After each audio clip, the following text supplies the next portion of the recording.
Welcome to the SubSummit podcast. Real conversations with the operators scaling subscription, membership, and recurring revenue in today's commerce landscape.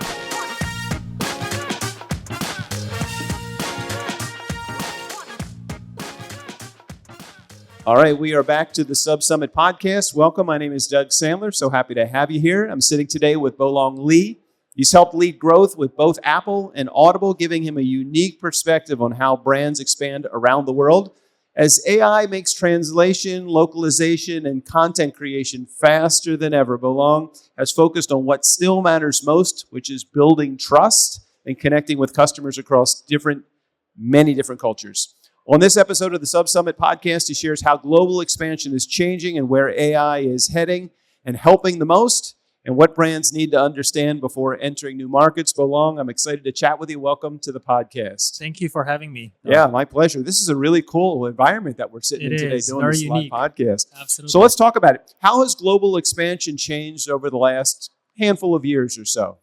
Well, it has changed quite a lot. As you and I were chatting, I've been with Audible for 14 years, and then we've been trying to enter other markets, probably since 10, 11 years ago. And then back then, entering into a new market, it's probably a project of 12 to 18 months, if it's not longer.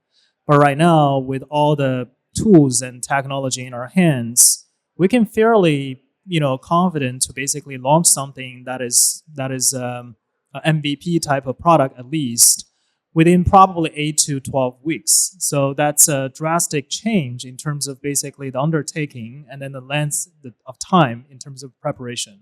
So let's talk about this for a second, because as the parts of international expansion are growing every year and AI is making things easier, what still requires that human touch, though, even though technology is taking over so much? Yeah, I would think just like everything else, AI can actually help you to improve your efficiency when it comes to repetitive work. But when it comes to basically things that requires taste and judgment, it still actually requires human judgment. So in short, I think that AI is actually raising the floor for a lot of the operations, but it doesn't necessarily raise the ceiling. So if you want to actually build a strong brand, land your message well, and then build the trust with local customers in certain new markets, that still requires a lot of human judgments in it. So for example, we tend to actually run a lot of the things right now from a global perspective, right? But when it comes to brand campaigns, for example, we know that our global message just is not necessarily resonating well in the Japan market. So we need something that is different. That's where we lean more in with basically our local team to come up with something that is more relevant for that market. And then that's where we need more human judgments than AI.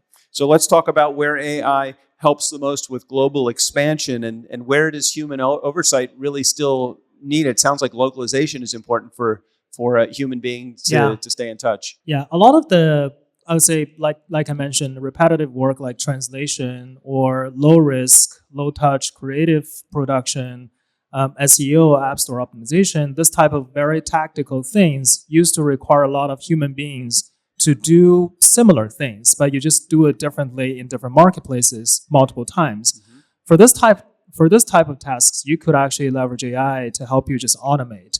But like I mentioned, if you are running a brand campaign and then which requires a lot of very different and unique messaging and creative in that production, we still actually rely heavily on human.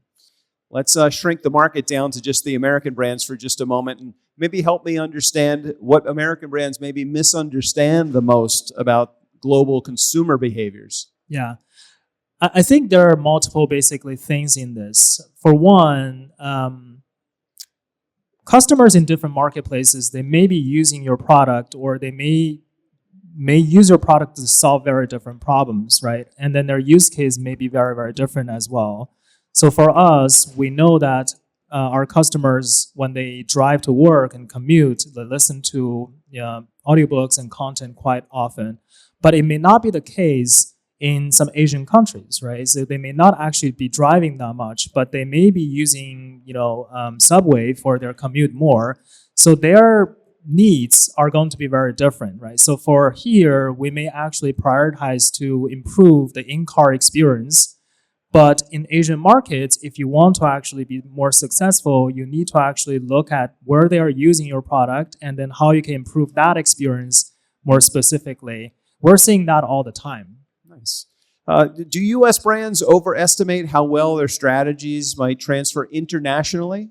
I think there are two basically points I want to make on this. The one is we also actually start to realize that sometimes we underestimate the synergy or the similarity across different countries and different marketplaces. And we've come a long way because we used to actually have very decentralized model when it comes to global operations. We have separate P&Ls, we have different separate teams in each of the marketplaces. But later on, we realized that there's a lot of things that we do that are very similar. So we may be able to actually do the same thing with a global team with less basically resource and then to make it more efficient. So for example, running promotions like Prime Day or holiday, that kind of things actually works everywhere. And then we do that everywhere. But we used to actually have different teams doing the same thing. Now we're basically globalizing that, right? So this is basically the things that's the same across different marketplaces. But on the flip side, we sometimes also actually overestimate the same strategy working everywhere. So that's where we need to actually localize a little bit. For example, from a BD perspective, partnership perspective, the partners we need in Japan or in some other basically Latin countries are going to be very different than the ones we are already partnering with in the United States. That's the type of things that we need to actually, still allocate resources to localize and then to basically to show up where the customer want us to show up. Why is it that you think that some growth strategies succeed in one market and they may not in another? Is it cultural? Is there something else that plays into the equation? Yeah, I would say from my point of view, there are two reasons. One is more external, which is basically to your point, culture, behavior, customer demands, they're different, right? So, and also actually the technological or cultural environment are very different. For example, in Asian markets, they heavily rely on instant messaging apps like WeChat or Line and all that type of things for communication purpose. But here we use email quite a lot. So in order for us to reach our customers properly and more efficiently, we need to actually use very different communication channels, right? That's part of the reason. That's kind of the example that explains the differences. But on the flip side, it's also actually related to where you are as a brand, as a business in those markets. So for example, we've been operating in the US or some other English-speaking countries like the UK, Canada for quite a long time. So we've had a lot of customers, they used to be our members, but now they're not, but they're basically still actually in the pool we want to actually engage and acquire. And then, but in the emerging markets where we didn't necessarily have that presence, many of the customers, they are pure like net new prospects to us. In that case, the offers, what type of offers works varies drastically. Like in established markets, people know our value proposition, people know about our product, so they recognize or they're resonated more with direct offer, like $4.95 per month for 3 months or 99 cents, that type of things. Even though they're paying, they recognize the value.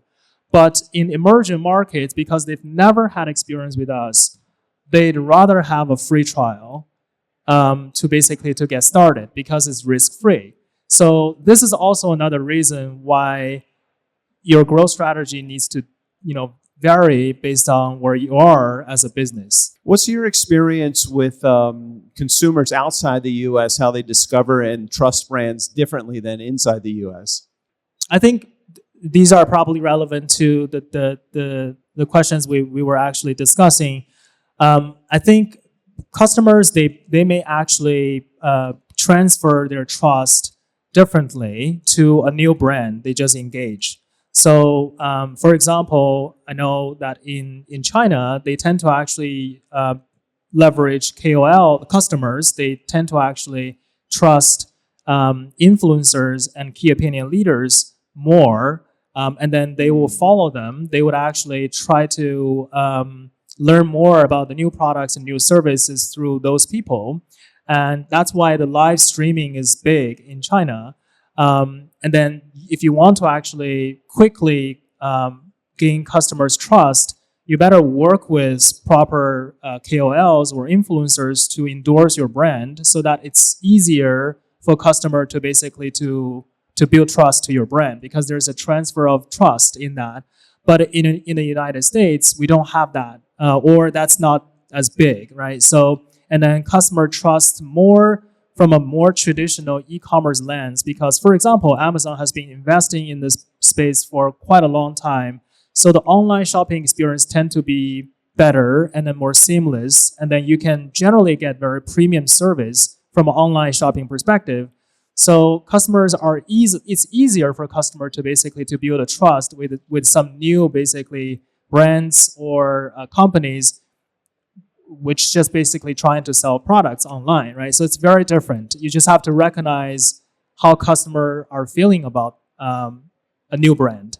Let's zoom out for a second and just think about the global market. Is there a global market that maybe deserves more attention right now that maybe not getting the attention that they deserve? I would say it varies, right? Depending on your product. For us, we are focusing a lot right now in LATAM countries and also Asian countries for sure, because the population is huge in those markets, and then their economy are actually growing very fast. So as a result of that, you can see our potential TAM is growing fast. And then we do actually have a investment framework when it comes to deciding which countries we want to go to. We want to actually assess the potential of the country, where they are, where they're going, and also actually whether they have this viable demand to our products. And then we would actually marry that with our investment to see whether we can see ROI from that. So that's why it varies by product and by company, I would say.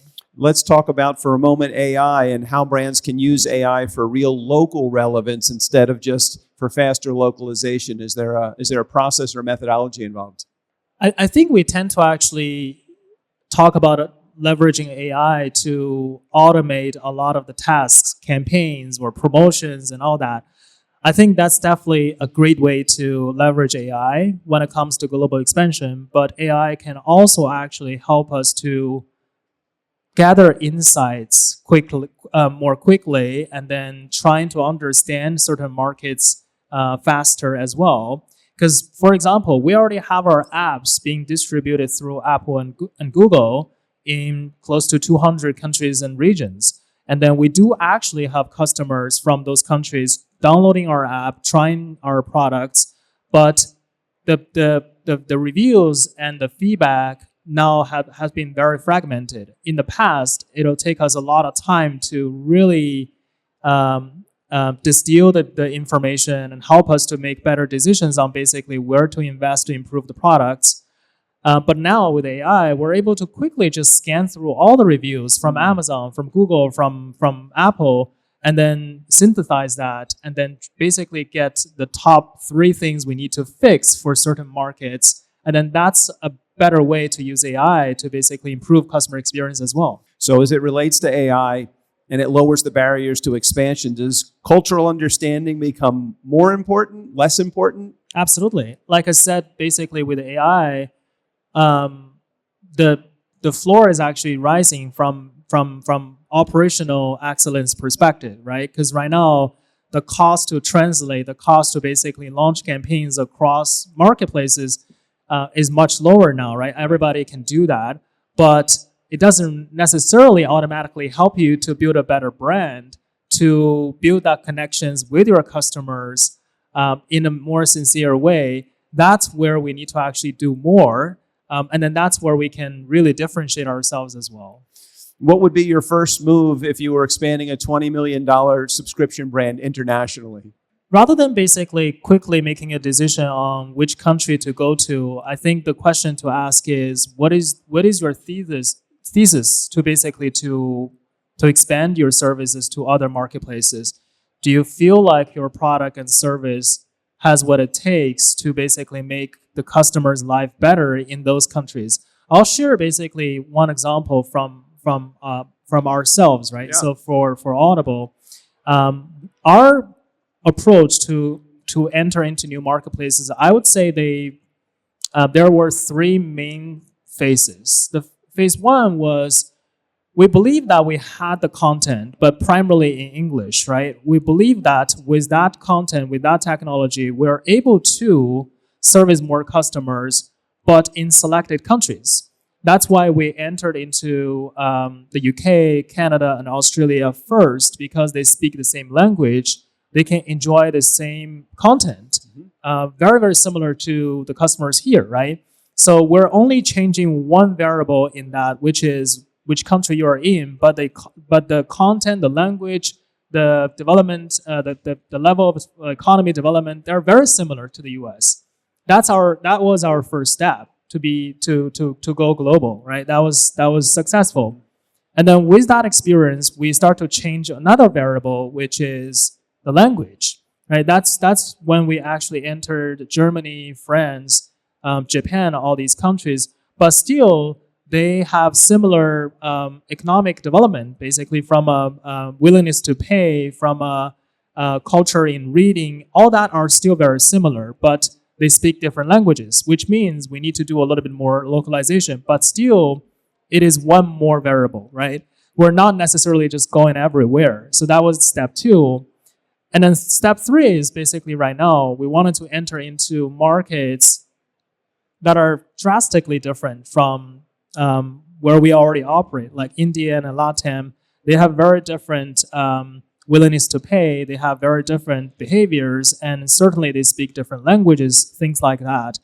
But at least we already actually went through the first two phases, and then we follow the same principles when it comes to basically how we decide to enter into new markets. The question, it comes down to basically this question, do we believe we have what it takes to bring value to the local customers over there?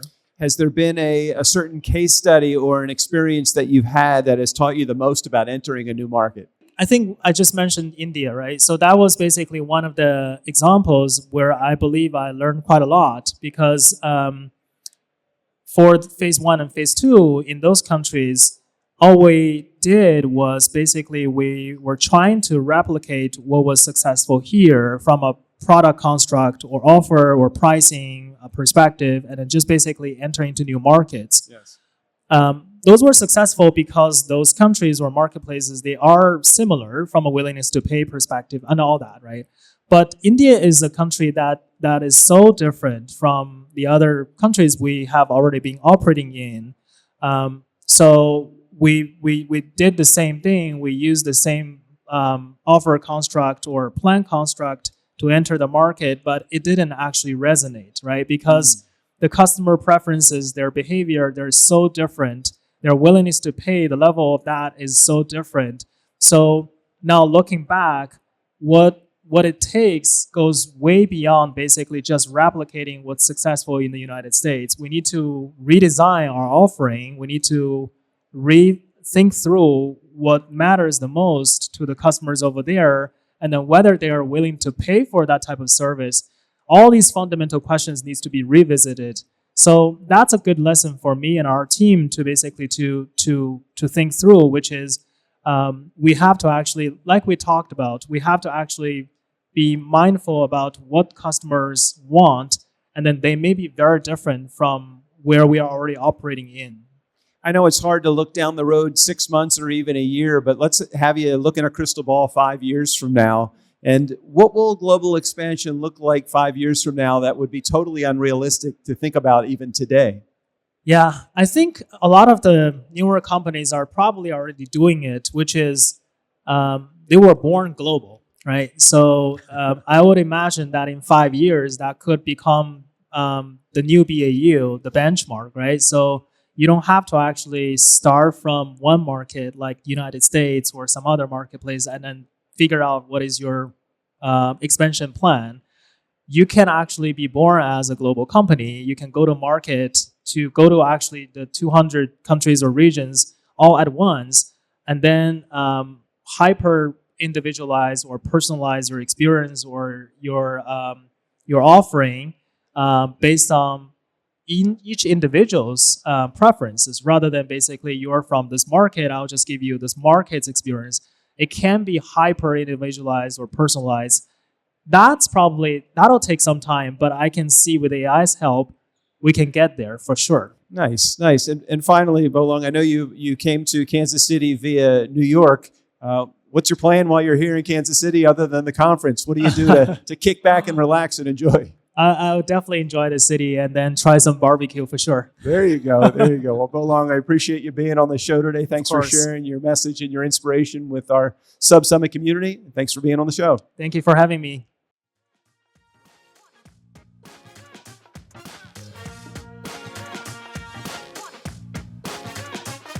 Thanks for listening to the SubSummit podcast.